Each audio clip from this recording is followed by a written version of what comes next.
ndiedza kubayiwa kukurukura hunge wakudzwa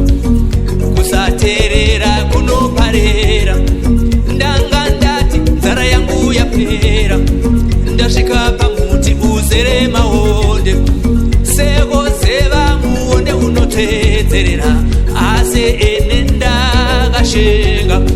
ndechete nzara yangu yapera ndaisaziva kutsvuka zere masvosve ndakazvionera pamunosefodya ndomene haichemedze asi ene ndakatema kunyange zvangu ndakakwira ndega komuonde unozivei ine dai ndakazeva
zviwanira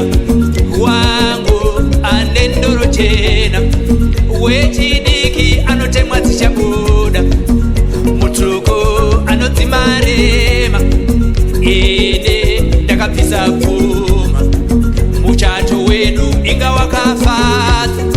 hama dzakapembera dzakatamba dzakafara chaizvo kuiso taiziveko